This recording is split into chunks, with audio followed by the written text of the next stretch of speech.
Jennifer Keesmaat, Chief Planner and Executive Director for the City of Toronto. Public space really becomes the places and spaces where our lives connect. And as the word densifies and as we increasingly become technology savvy, relying on technology, remote ways of interacting, those public spaces become more and more important to our quality of life. There's a few factors that are really critical when you're designing a public space, and at the very basic level, the first factor is about connections, because there's no point in having a public space if people can't connect into it. People don't feel connected to the space, or if they're physically separated in some way from the space. And we've all seen these spaces, a wonderful public square, and you can't quite figure out how to get to it because there's a big highway dividing that public space from our everyday lives. So getting the connections right is really critical.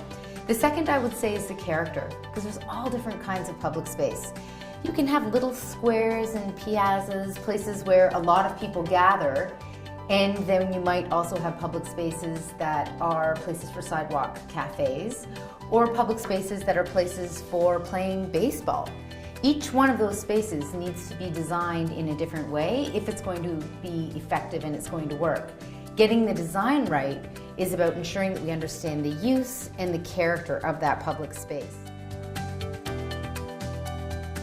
There's a few things that we're doing to create more public spaces. One of them is an initiative that we just launched last year called POPS, which stands for Privately Owned Public Space.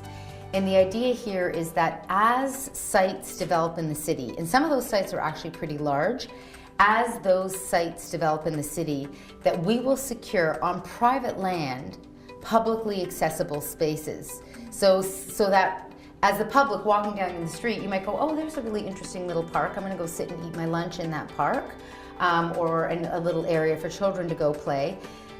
To the public, the lines between whether it's a city-owned space or owned by a private landowner, those lines start to blend, and in fact, it just serves as public space.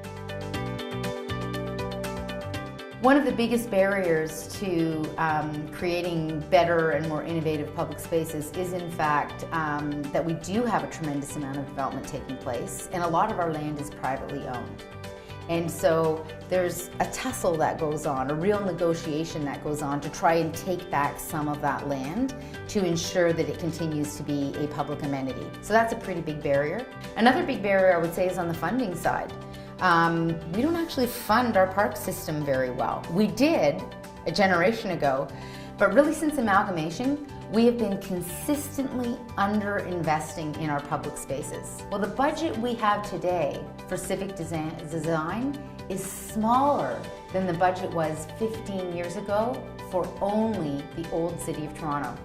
So we've grown exponentially, now where there's 7 municipalities all brought together into one.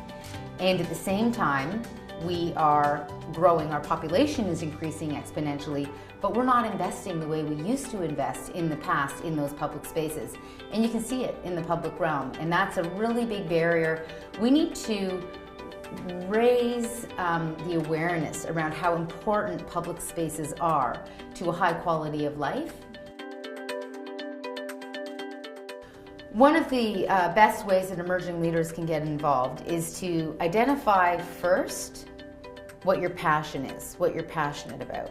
And I say that because your participation is going to be most meaningful if it comes from a place of passion and what it is that you really care about. And it might be affordable housing, or it might be transit, or it might be public space, whatever it might be. First, really kind of go deep and figure out what it is that really matters to you, that you really care about, because you need to be driven by your passion moving forward. Well, I think it's really critical for emerging leaders to be involved in finding solutions for 2 really simple reasons. One is that the region, this city, it's yours. You own it. Make it yours.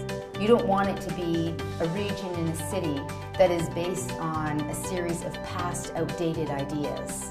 You want it to be about the future and what this region and what this city can become. The second is because we were recently identified as one of the most youthful cities in the world.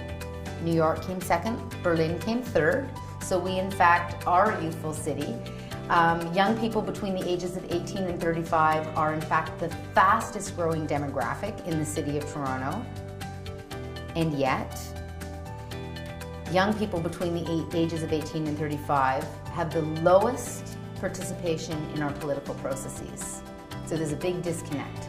The future is yours, but the decision making around the future is being made by people who have been involved in the process for a very long time and who really don't own the future.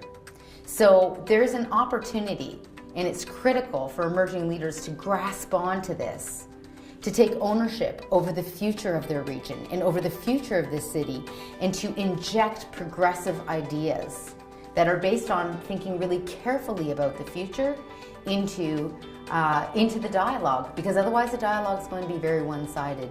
So I think it's not a frivolous pursuit, it's not an option, it's really essential that emerging leaders see this region and see this city as theirs for the taking.